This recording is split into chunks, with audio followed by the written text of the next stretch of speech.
안녕하세요. 여러분은 오랫동안 알고 지낸 사람이 어떤 비밀을 가지고 있었던 적이 있나요? 혹은 한 집에서 살던 가족이 내가 알던 모습과 다른 반전을 가지고 있었던 적은요? 얼마 전 저는 저에게 가장 가까운 가족 중 한 명이 엄청난 비밀을 가지고 있었다는 사실을 알게 되었는데요. 그 주인공은 바로 저희 아버지였어요. 아버지는 경상도 사나이셔서 그런지 그렇게 다정하고 살가운 성격은 아니셨어요. 오히려 조금 무뚝뚝하다고 표현하는 게 맞을 거예요. 그래서인지 저는 아버지랑 둘만 있을 때면 어딘가 서먹하다는 생각이 들었어요.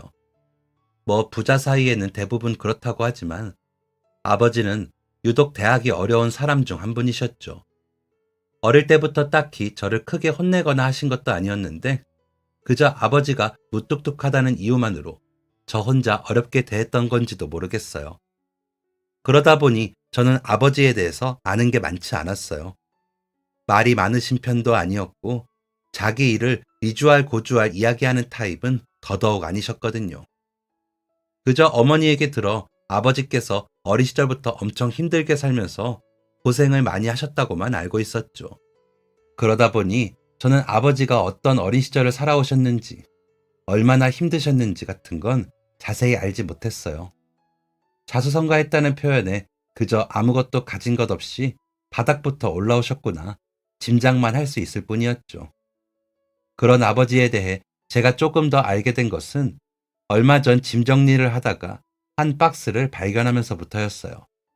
아버지는 평소에도 메모하는 습관을 지니고 계셨었는데 그래서 매년 다이어리를 몇 권을 사서 쓰실 정도였어요. 제가 발견한 박스에는 아버지께서 오랫동안 써오신 일기들이 있었어요. 아주 젊은 시절부터 기록해온 아버지의 일생이 담겨 있더라고요. 그 내용을 읽어보면서 그나마 아버지께서 어떤 삶을 사셨는지 조금은 알게 된 거죠. 어린 시절 아마도 9살, 10살 정도가 되었을 무렵인 것 같아요. 아버지는 할머니와 살고 계셨는데 연세가 많으셨던 할머니는 한동안 앓으시다가 돌아가셨어요. 그 후 주변의 친척들을 수소문해봤지만 모두가 먹고 살기 어려웠던 시절 아무도 군 식구를 하나 더 늘리겠다는 사람이 없었죠. 결국 아버지는 아무도 걷어주려는 사람이 없어 보육원으로 가게 되었어요. 지금의 보육원은 이전보다 후원도 많이 들어오고 주변에서 신경을 쓰는 사람들도 많아지다 보니 시설도 시스템도 점점 나아지고 있는 것 같아요. 하지만 그 시절에는 어쩌면 아버지가 계신 곳만 그랬던 걸지도 모르지만 그것은 지금 제가 알고 있는 보육원의 모습과 전혀 달랐었죠. 시설도 환경도 그 무엇도 아이들을 생각하는 것이 아니었어요. 이게 밥이라고 생각이 들 만큼 부실한 식사에 그나마도 나눠주는 것만 먹어야 했기에 양껏 먹을 수 없어 늘 배고픔을 느꼈다고 해요. 좁은 방에 몇 명의 아이들이 다닥다닥 붙어서 잠을 자고 책이나 필기구는 늘 부족하고 학교에 다녀도 준비물을 제대로 챙기지 못해 선생님께 혼나기 일쑤였고요. 깨끗한 새 옷도 새 신발도 꿈꿀 수 없었다고 해요. 그러다 보니 대부분의 아이가 늘 자신감이 없는 상태거나 아니면 화가 나 있는 상태였다고 했죠. 공부하고 싶어도 공부를 할 수 있는 도구도 제대로 없었고 환경도 갖춰지지 않아서 더욱 힘들었다고 하더라고요. 겨울엔 따뜻하고 여름에는 시원한 집에서 책장 가득 책이 가득하고 문구점에서 색색의 펜을 다 가지고 있던 제가 숙제조차 제대로 하지 않으려고 뺀질거렸던 것을 생각하면 참 보기 겨웠었구나 싶더라고요. 하지만 그렇게 좋지 않은 환경에서도 아버지는 포기하지 않았어요. 장래 희망이나 꼭 되고 싶은 직업이 있는 것은 아니었지만 아버지는 어릴 때부터 한 가지 꿈이 있었다고 해요. 돈을 많이 버는 것이었죠. 누가 그런 꿈을 꾸지 않겠냐고 할 수 있지만 아버지는 아주 어릴 때부터 자신은 나중에 꼭 돈을 많이 벌겠다고 몇 번이나 다짐했었다네요. 돈을 많이 벌어서 건물을 살 거라고 말이죠. 제 주변에도 많은 친구가 건물주라는 꿈을 꾸곤 하는데요. 아버지의 어린 시절 소망도 건물주였나 봐요. 다만 막연하게 그 꿈을 생각한 것이 아니라 그걸 이루기 위해 무지막지 노력하셨죠. 무조건 돈을 많이 모아서 나중에 건물을 사겠다고 결심한 순간부터 아버지는 미친 듯이 돈을 모으기 시작했어요. 중학생쯤부터 이미 동네에서 신문 배달이니 동네 세탁소 심부름이니 주변에서 돈을 준다고 하면 두 발 벗고 달려가서 도와드렸다고 해요. 고등학교는 진학하지 않았는데요. 대신 동네에 아는 분이 도배를 하는 분이셨는데 그분을 따라다니면서 일하셨다고 하시더라고요. 그냥 잔심부름을 하는 보조였지만 그래도 어깨너머로 이런저런 기술들을 배울 수 있었다고 해요. 그리고 나이가 되자마자 군대에 가셨는데 거기서 너무 좋은 분을 만나게 되었죠. 군대에서도 휴가를 나올 때마다 어차피 만날 가족도 친구도 딱히 없었던 아버지는 휴가 때마다 쉴 틈도 없이 각종 현장에서 일용직으로 일을 하셨다고 해요. 군대 선임 중 이 사실을 알게 된 분이 관심이 생겨 아버지에게 어떤 사연이 있는지 물어보셨다네요. 그런데 정말 인연이라는 게 있었는지 마침 그 선임분의 아버지께서는 건축기사로 사무소를 운영하고 계신다고 했어요. 안 그래도 현장에 믿고 쓸 인재가 늘 부족하다고 하셨는데 그동안 봐온 아버지의 모습을 보고 적임자라고 생각하신 거죠. 전역하고 나서 연락해주면 일자리를 마련해주겠다고 하셨고 아버지는 전역하자마자 그분에게 연락을 드렸어요. 그분 아버님은 꽤 유명한 건축 기사분이셨는데 그 당시에 해외에서 공부도 하셨다고 하더라고요. 지금도 한국인이 많지 않은 유럽에서 건축 관련 공부를 하셨다고 하는데 지금 제가 듣기에도 대단하다는 생각이 들었어요. 게다가 선임분이 아버지에 대해서 엄청나게 칭찬을 많이 해둔 터라 시작부터 좋은 이미지를 가지고 시작할 수 있었죠. 덕분에 유명한 건축기사님을 따라다니며 현장 업무를 배울 수 있었다고 해요. 그래서 큰 건물을 지으러도 다녀보고 이런 집에는 대체 누가 살까 싶을 만큼 대궐 같은 집을 지으러도 다녀봤다고 하더라고요. 각종 현장을 따라다니면서 정말 많은 것을 배울 수 있었고 일을 열심히 그리고 워낙 잘해서 회사에서도 다들 예뻐하면서 큰일이 있을 때마다 아버지를 불러 함께 하셨다고 하더라고요. 그러다 보니 돈도 금세 많이 모을 수 있었고요. 그렇게 어깨너머로 배운 각종 기술이 아버지에게는 모두 경험이자 경력이 되었어요. 특히 아버지께서는 미적 감각이 좋으셨다고 하는데요. 누가 일부러 가르쳐 준 것도 아니고 어떤 기술이 있는 것도 아닌데 항상 센스가 좋았다고 하시더라고요. 그래서 현장에서도 색상이나 소재 때문에 고민이 될 때는 아버지의 의견을 많이 물어보기도 하셨고요. 그러다 보니 능력을 더욱 인정받았는데요. 기술도 중요하지만 센스라는 것은 타고나는 거라고 칭찬이 자자했다고 해요. 그도 그럴 게 저도 미술을 전공했는데 타고난 센스가 좋은 친구들이 있거든요. 이래저래 비교하거나 계산해보지 않아도 여기에는 이 색이 괜찮겠는데? 이런 느낌이 좋을 것 같은데? 하며 척척 해결하는 친구들이 있어요. 그런 사람들을 볼 때마다 항상 부럽다는 생각이 들었는데 저희 아버지도 그런 분이었나 봐요. 그래서 정식으로 대학을 나오거나 공부를 한 것은 아니지만 몇 년이 지나니 아버지는 현장에서 아주 중요한 인물이 되어 있었어요. 물론 타고난 센스뿐만 아니라 근면성실하고 열심히 일한 덕분이기도 하죠. 그 당시에도 아버지는 건물을 사겠다는 생각으로 그렇게 열심히 돈을 벌어도 제대로 쓰지도 않고 다 모아두었다고 해요. 매주 자신이 필요한 만큼의 예산을 정해두고 그나마도 남으면 매번 은행에 가서 직접 통장에 넣고는 했다고 하더라고요. 아버지가 어머니를 만나게 되신 것도 그렇게 알뜰하고 부지런한 습관 덕분이었어요. 어머니는 그 당시 은행에서 일하고 계셨거든요. 거의 맨날 똑같은 옷, 신발에 매주 저축하러 오는 아버지가 신기해 자꾸 보게 되었고 관심이 갔다고 하더라고요. 말은 별로 없지만 항상 예의 바른 모습이 마음에 들기도 했고요. 그러다 보니 자꾸 눈이 가고 어떤 사람일까, 뭐 하는 사람일까 궁금해졌다고 해요.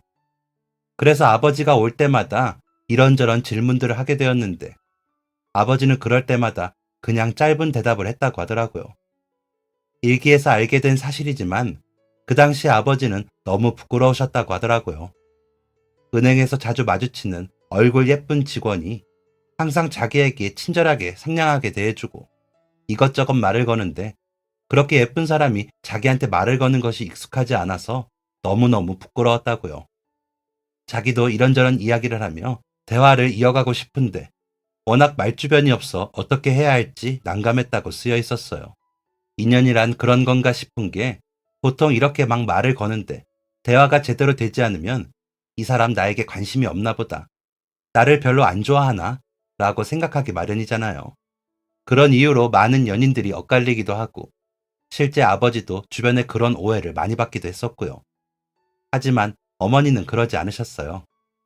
오히려 아버지의 모습을 쑥스러워한다고 생각했고 그래서 아, 이 사람 여자를 많이 만나보지 못했구나 하는 생각을 하게 되셨다고 해요. 그리고 그런 모습이 엄청 귀엽게 느껴지셨다고 하더라고요. 하지만 어머니는 아쉽게도 여러 가지 사정으로 다른 지역의 은행으로 발령을 받게 되셨어요. 그래서 두 분의 인연은 거기서 끝나는 것 같았죠. 그 사이 아버지는 점점 자신의 능력을 인정받고 실력도 돈도 차곡차곡 모으고 있었어요. 항상 자신에게 친절했던 은행 직원이 갑자기 사라져서 엄청나게 당황하셨다고 하더라고요. 이렇게 갑자기 헤어지게 될 줄 알았으면 진작 말이라도 걸어볼 걸 싶기도 하셨다고요. 그러다가 어쩌면 결혼해서 그만둔 게 아닐까 생각이 들었고, 그래, 그렇게 예쁜 여자분이 남자친구도 없을 리 없지 하면서 혼자 무척이나 아쉬워하시면서 속이 타셨다고 해요. 전역하고 나서 어느새 그 사무소에서 일하게 된 지도 거의 7, 8년이 되어갈 때쯤 아버지는 현장의 반장 역할을 톡톡히 하고 있었어요. 그리고 슬슬 자신만의 사무실을 내야 하지 않을까 하는 생각을 하고 계셨고요. 다만 걱정이 되는 부분은 기술은 뛰어나지만 그걸 보여줄 학력이 없었다는 거죠. 많은 분이 유명대학, 전문기술 자격을 가진 사람들을 찾고 싶어 하니까요. 하지만 어떻게든 실력으로는 누구에게도 뒤처지지 않는다고 자부했던 아버지는 아주 작은 일이라도 자기 능력을 조금씩 보여주면 사람들도 점차 알아줄 거라고 생각하셨어요. 그리고 인연이라는 게 진짜 있구나 싶은 게 아버지는 정말 우연히도 어머니를 다시 만나게 되었어요. 회사에서 진행하는 큰 프로젝트 때문에 타 지역에 단기로 방을 구해서 지내게 되었는데요. 그래서 근처 은행에 잔돈을 저축하러 들렸는데 바로 거기에서 거짓말처럼 어머니가 딱 앉아 계셨던 거죠. 자신도 모르게 너무 놀라서 입이 딱 벌어졌다고 하더라고요. 그리고 그렇게 입을 벌린 채로 정신없이 어머니를 쳐다보았는데 어머니도 자신을 알아보았는지 싱긋 웃으셨다고 해요. 거의 1년 반 만에 다시 만나게 되신 거였는데 여전히 어머니는 참 아름다우셨다고 하더라고요. 그리고 이번에는 절대 그냥 놓치면 안 되겠다는 생각이 들어 어머니에게 결혼하셨는지 남자친구는 있으신지 물어보고 바로 데이트를 신청하셨다고 해요. 어떤 말을 해야 할지 말주변도 워낙 없고 이 순간을 놓치면 안 된다는 다급한 마음에 아버지는 다짜고짜 어머니에게 그러면 저랑 밥 좀 먹읍시다 라고 거의 은행에서 소리라도 지르듯이 크게 외치셨다고 하더라고요.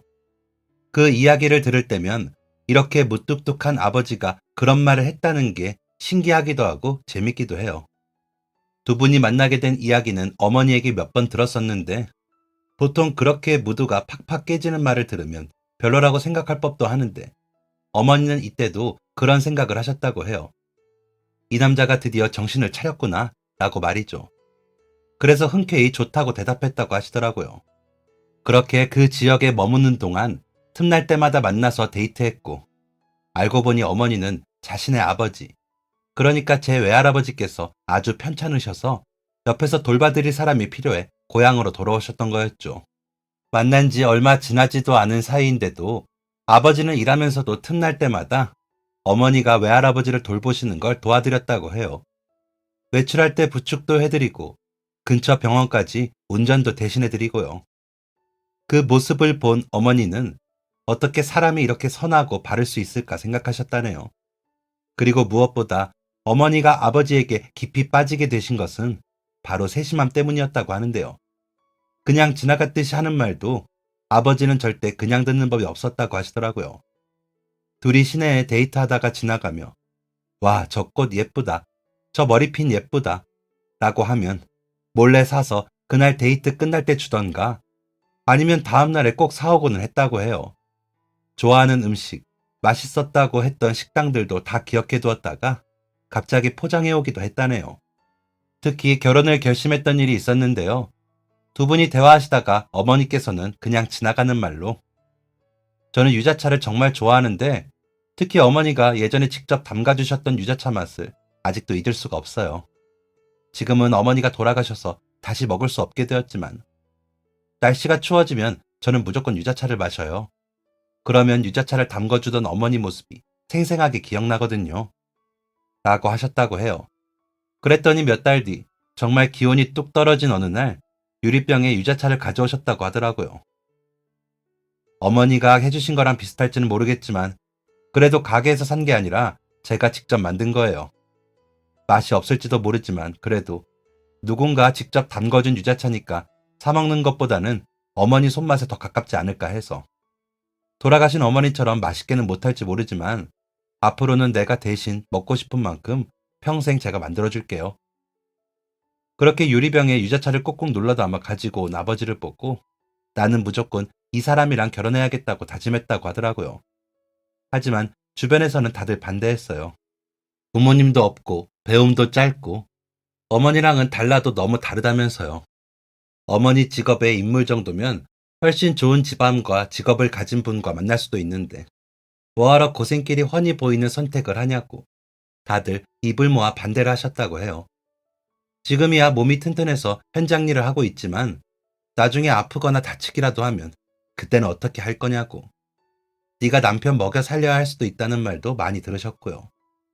하지만 어머니는 그런 이야기들에 휩쓸리지 않으셨어요. 오히려 당당하게 말씀하셨죠. 배움이 짧은 게 뭐가 흠인가요?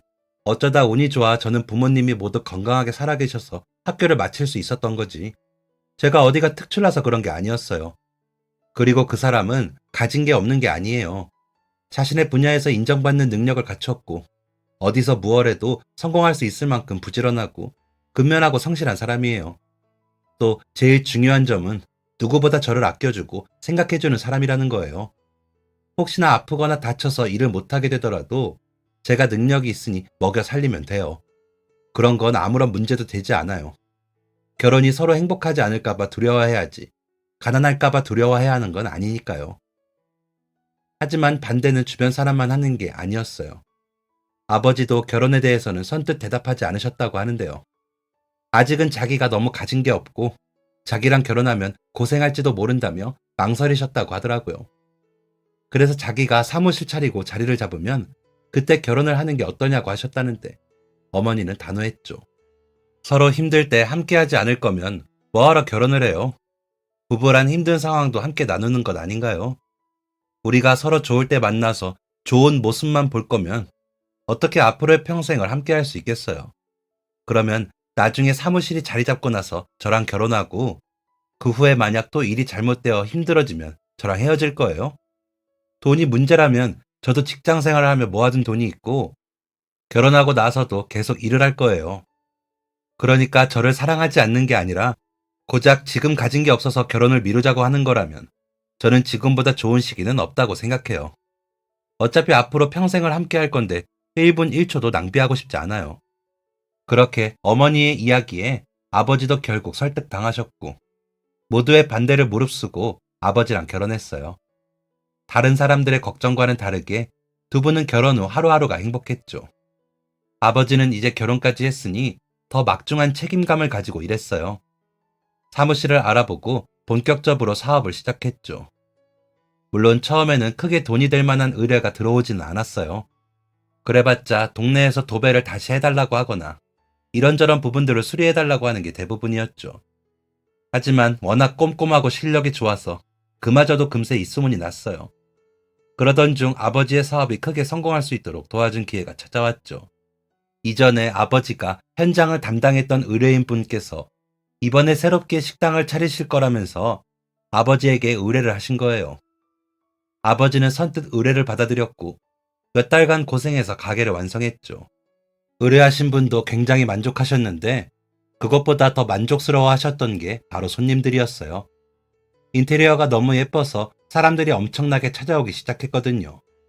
그렇게 입소문이 나다 보니 주변에서 어디에서 시공을 받았냐며 너도나도 물어보기 시작했죠. 그래서 작업을 마치고 몇 달 뒤부터 아버지에게 시공을 맡기고 싶다는 사람들이 하나둘씩 찾아오기 시작했어요. 아직은 작은 사무소라 인력이 충분하지 않아 프로젝트를 다 맡을 순 없었지만 그렇게 아버지의 사업은 성공의 반열에 오르기 시작했죠. 결혼한 지 얼마 안 되어 오랫동안 지병을 앓던 외할아버지가 돌아가시고 어머니는 저를 임신하게 되셨어요. 어머니께서 저를 임신하셨을 때 정말 고생을 많이 하셨다고 하는데요. 입덧과 태동이 너무 심해서 제대로 잠도 못 주무셨다고 하더라고요. 대체 제가 왜 그랬을까요? 그래서 다니던 직장도 어쩔 수 없이 그만두셨죠. 많이 힘들어하는 어머니를 위해서 아버지는 밖에서 아무리 고되게 일하고 들어와도 늘 어머니 발을 주물러주고, 입덧 때문에 잘 드시지 못하는 어머니가 먹고 싶은 게 생각나면 아무리 늦은 시간이라도 뛰어나가서 비슷한 음식이라도 구해오셨다고 하더라고요.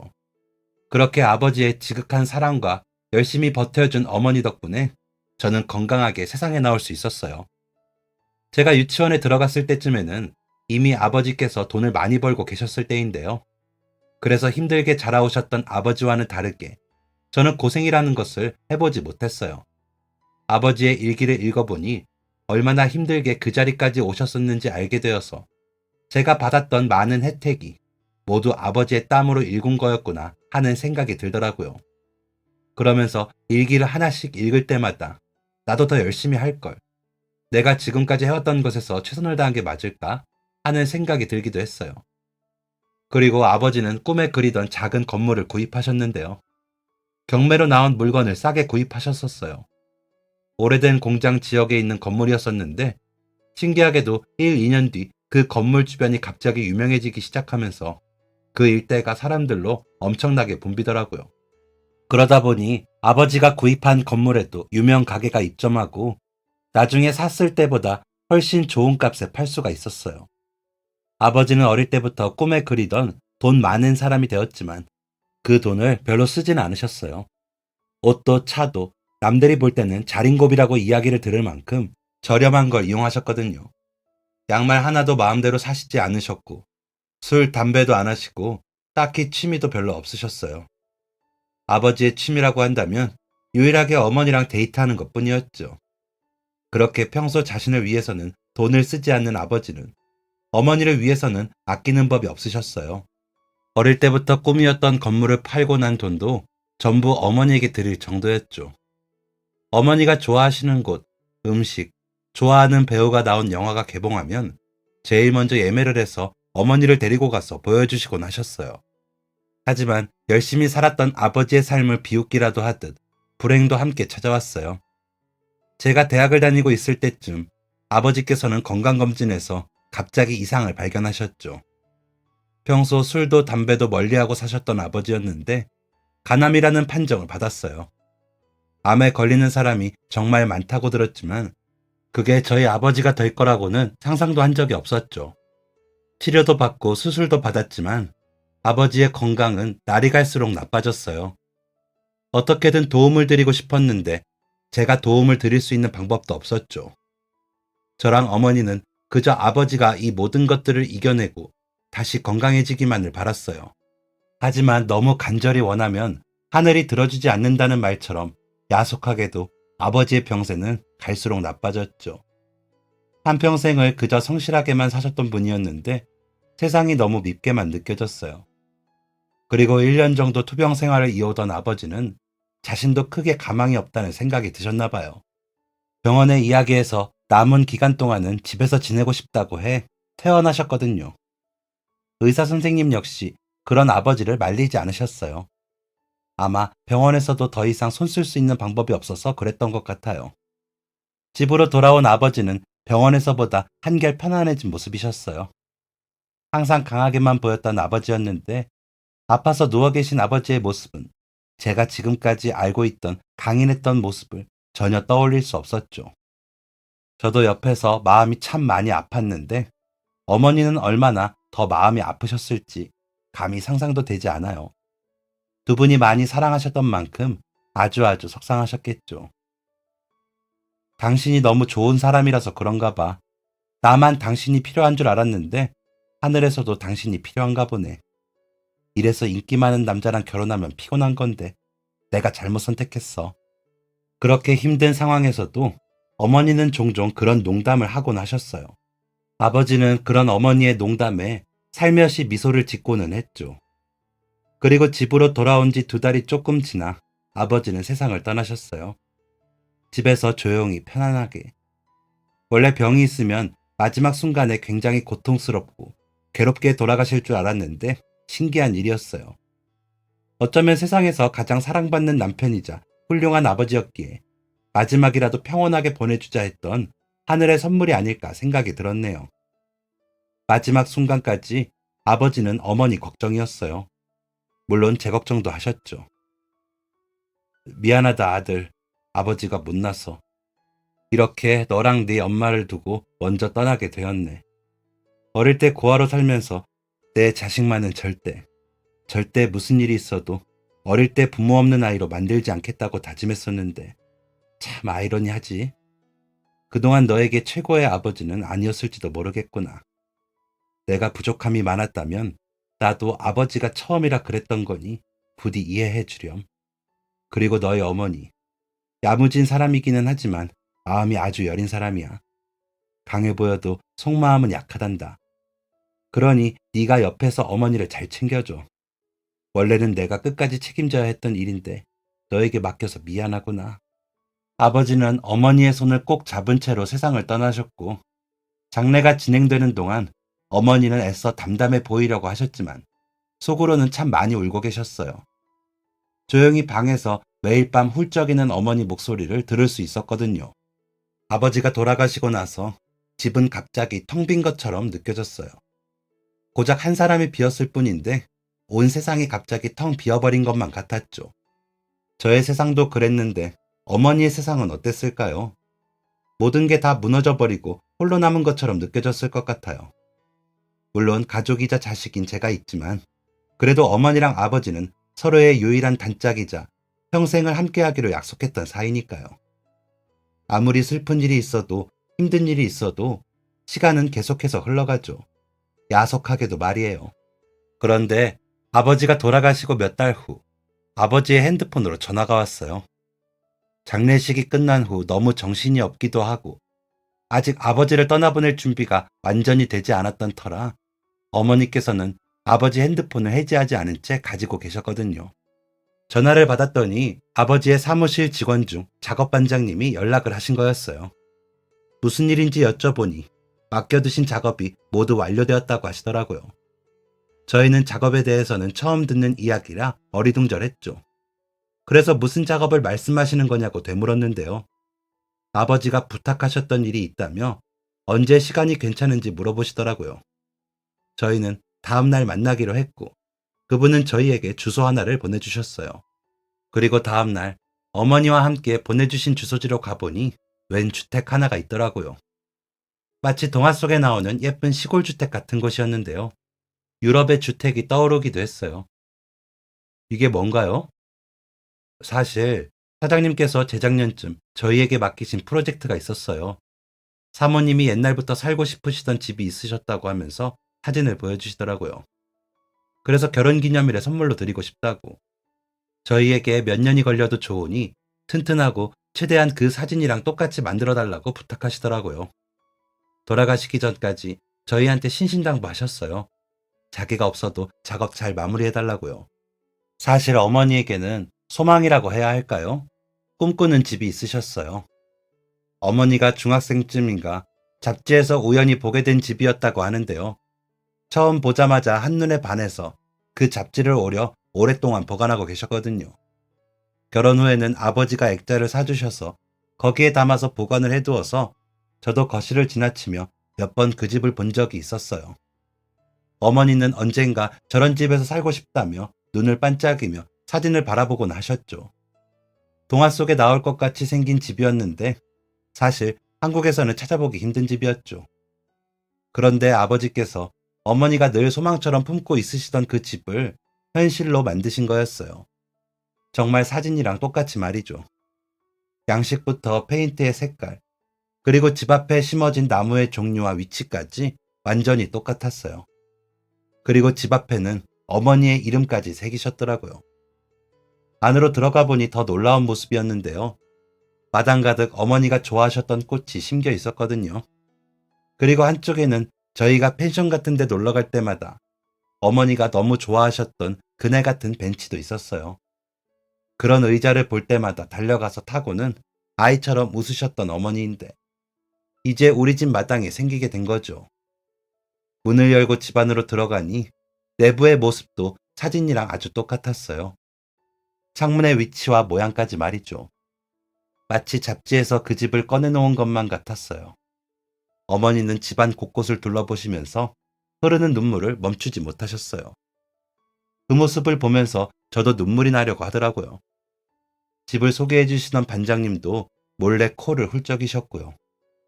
며칠 후, 저희는 원래 살던 집을 정리하고 그곳으로 이사를 왔어요. 그리고 이사를 하기 위해서 짐을 정리하다가 아버지의 일기를 발견하게 된 거죠. 그런데 신기한 일은 여기서 끝나지 않았어요. 이사를 하고 나서도 놀라운 일들은 계속되었거든요. 저희가 몰랐던 아버지의 반전이 끝도 없이 나왔어요. 그날은 두 분의 결혼기념일이었는데요. 집 앞으로 꽃이 배달되었더라고요. 제가 나가서 받아 들어왔는데 거기에는 편지도 같이 배달되었었어요. 아버지의 손글씨가 담긴 거였죠. 어머니는 나오셔서 그 꽃을 보시더니 하들짝 놀라시더라고요. 알고 보니 그 꽃은 어머니와 아버지가 처음 데이트할 때 아버지께서 선물로 주셨던 꽃이었어요. 아마도 아버지는 돌아가시기 전 이제 혼자서 결혼 기념일을 맞이해야 할 어머니가 신경 쓰이셔서 선물을 준비하신 것 같았어요. 편지에는 어머니에게 미안하다는 이야기와 자신과 결혼해 주어서 고맙다는 이야기, 그리고 사랑한다는 이야기가 빼곡하게 적혀 있었는데요. 평소 말수가 별로 없던 아버지가 얼마나 고심하면서 이 편지지를 가득 채웠을지 생각이 들면서 얼마나 어머니를 사랑하셨는지 느껴지더라고요. 그리고 그중 한 구절에는 당신을 처음 만나 데이트했던 그때의 꽃을 이렇게 마지막 순간에 주게 되어서 미안하다 라고 적혀 있었어요. 자신이 떠난 후 돌아올 결혼 기념일을 어머니가 혼자서 얼마나 힘들게 맞이할지 생각하며 고심해서 어떤 선물을 해야 할지 골랐을 아버지의 모습이 떠오르면서 다시 눈시울이 붉어졌어요. 그리고 그 일은 그저 아버지께서 마지막으로 주시는 선물이었나 보다 하고 넘겼는데요. 그날 밤 저에게 한 통의 메일이 도착했어요. 여러분이 아버지께서 저에게 보내신 거였죠. 예약 메일을 발송해 두신 거였는데 거기에는 지금쯤 어머니를 위해 지은 집이 완성되어 이사를 했겠구나 라는 내용이 적혀 있더라고요.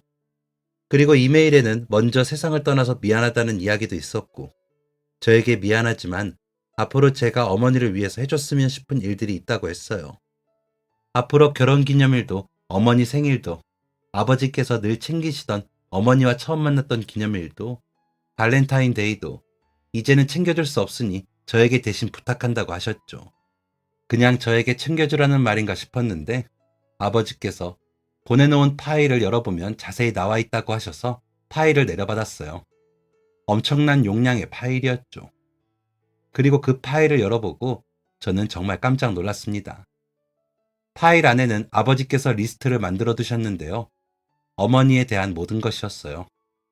좋아하는 음식부터 색깔, 장소, 꽃, 식물, 심지어 그걸 좋아한다고 했던 것, 그냥 괜찮다고 했던 것으로 자세히 나눠서 적어두셨더라고요. 게다가 평소 안 좋아하는 것들이나 싫어하는 것들까지 아주 빼곡하게 적어두셨어요. 또 그냥 좋아하고 싫어하고를 적어두신 것만이 아니었는데요. 어머니가 마음에 든다고 했던 식당, 카페, 영화관, 장소들에 어머니가 가고 싶다고 하셨던 곳들까지 리스트가 쭉 이어졌어요. 게다가 더 놀라웠던 것은 그중 몇몇 곳들을 직접 기념일마다 예약까지 해두셨더라고요. 여행지는 비행기표와 호텔까지 예약해서 예약 정보 내용과 호텔 바우처를 파일로 첨부해 두셨어요. 또 생일이나 기념일에 예약해둔 식당 목록에 거기서 주문하면 좋은 음식들까지 파일을 찬찬히 읽어보는데 너무 놀랍더라고요. 거기에는 매년 도착할 어머니의 선물까지 적혀 있었고 맨 첫 번째 목록에 있던 것이 바로 오늘 저희가 받았던 결혼기념일 꽃다발이었던 거죠. 아버지가 어머니를 정말 많이 아끼고 사랑하신다는 것은 알았지만 이렇게까지 생각하고 계실 줄은 몰랐어요. 이 리스트를 보니 돌아가시는 그 순간까지 아버지는 어머니를 생각하셨구나 싶더라고요. 그리고 로맨티스트 아버지를 둔 아들로서 이렇게 두고 볼 수는 없었죠. 아버지의 모습을 이어받아 이제부터 저도 로맨티스트가 되어야겠다 작정했어요. 그 메일은 아버지께서 저에게 주신 유언이자 유산과도 같다는 생각도 들었거든요. 그동안 저는 미처 알지 못했던 어머니에 대한 것까지 모두 알려주시는 거였으니까요. 다음날 저는 바로 어머니를 모시고 아버지가 예약해둔 식당으로 갔습니다. 어머, 여기 내가 오고 싶다고 했던 곳이었는데 어떻게 알았어? 저는 어머니의 질문에 그냥 느낌이 그랬다며 웃어버렸죠. 그리고 아버지께서 알려주신 대로 주문도 모두 마쳤어요. 그런데 식사가 끝날 때쯤 직원분이 작은 쇼핑백을 가지고 오시더라고요. 여러분이 거기에는 아버지가 미리 맡겨두신 선물이 들어있었어요. 어머니에게 아주 잘 어울리는 반짝이는 목걸이였죠. 그리고 선물을 받아서 든 어머니는 눈물을 흘리시면서 살짝 웃기도 하셨어요. 저는 어머니에게 전날 아버지에게 받은 이메일을 이야기해드리며 아버지께서 저에게 부탁한 것에 대해서 이야기를 해드렸죠. 어머니는 아버지가 아프시면서도 컴퓨터 앞에 앉아 뭔가를 계속 하시길래 사실은 오해하고 계셨다고 해요. 저 양반이 죽는다고 이야기를 듣고도 저렇게 일을 손에서 놓지를 못하는구나 하고 말이죠. 하지만 아버지는 자신이 떠난 후에도 어머니가 외롭고 쓸쓸하게 느끼지 않도록 하기 위해서 준비하고 계셨던 거였어요. 저도 아버지가 컴퓨터를 하고 계신 모습을 볼 때면 아프신데도 일하시다니 정말 대단하시다 하고 생각했거든요. 저도 어머니도 아버지를 오해하고 있었던 거죠. 어느새 아버지께서 세상을 떠나신 지도 1년이 다 되어 가는데요. 이제 어머니는 아버지의 선물을 마주할 때마다 눈물보다는 더 많이 웃으시게 되었어요. 아버지가 준비하셨던 모든 선물이 어머니를 울게 만들기 위한 게 아니라 웃게 만들고 싶으셔서 준비하신 거였으니까요. 그 의미를 너무나 잘 알기에 최대한 눈물은 보이지 않고 많이 웃으려고 노력 중이시죠. 그래도 여전히 아버지가 늘 생각나고 보고 싶은 마음은 같을 테지만 이렇게 많이 노력해 주신 아버지를 위해서라도 웃으시는 거죠. 아버지께서 직접 선물을 주셨다면 분명 그렇게 활짝 웃어 보이셨을 테니까요. 그리고 이번 결혼기념일은 아버지께서 예약해 두신 곳으로 떠나기로 했는데요. 아마 지금쯤이면 몸도 마음도 조금 나아지지 않았을까 생각하셨는지 돌아가신 다음에 결혼기념일에는 여행을 예약해 두셨더라고요. 역시 어머니가 예전부터 너무나 가보고 싶다고 말씀하셨던 하와이였는데요. 저도 어머니를 잘 모시고 가기 위해서 여행 가기 몇 달 전부터 영어 회화 공부하면서 맹연습을 하고 있어요. 하와이에 관련된 책부터 인터넷 자료까지 열심히 뒤져보면서 여행 일정도 꼼꼼하게 짜고 있고요. 여행 준비를 하면서 어머니는 제일 먼저 아버지 사진을 챙기시더라고요. 이렇게라도 같이 가야 마음이 편하다고 하시면서 말이죠. 아버지가 돌아가시고 나서도 저희의 삶 속에는 계속해서 아버지가 살아계신 것 같아요. 그리고 그런 덕분에 어머니도 저도 너무 많이 슬프지 않았던 것 같고요. 또 신기하게도 아버지께서 돌아가신 후에 저는 더 가까워진 느낌이 드는데요. 아마도 아버지의 일기장을 읽어서인 것 같기도 하고 그 일기를 읽으면서 어머니와 이야기를 나누며 제가 몰랐던 아버지의 많은 모습을 듣게 되어서 그런 것 같기도 해요. 저는 아버지처럼 멋지고 훌륭한 사람이 되기에는 참 많이 부족하지만 그래도 이제는 제 인생의 롤모델을 아버지로 두고 더 훌륭한 사람이 되기 위해서 노력하고 있는데요. 언젠가 아버지 앞에서 저 이렇게 멋진 사람이 되었어요 하고 당당히 이야기하며 자랑스럽게 여기실 수 있도록 앞으로도 노력할 거예요. 그리고 아버지께서 가장 사랑하고 걱정하셨던 어머니에게도 항상 좋은 아들이자 자식으로서 늘 행복하실 수 있도록 노력할 거랍니다. 아버지께서 지켜보고 계실지 모르지만 혹시나 저를 지켜보고 계신다면 어머니랑 제가 앞으로도 오래오래 건강하고 행복하게 보살펴 주셨으면 좋겠어요. 그리고 아버지의 이벤트는 앞으로도 평생 제가 대신 이어갈 테니 걱정하지 마시라고 이야기해드리고 싶어요. 그리고 언젠가 저도 사랑하는 사람을 만나 아버지가 그랬듯이 좋은 남편이자 아버지가 되고 싶어요. 저는 아버지 아들이니까 그럴 수 있겠죠? 지금까지 사연 들어주셔서 감사합니다. 사연이 재밌으셨다면 구독과 좋아요를 눌러주세요.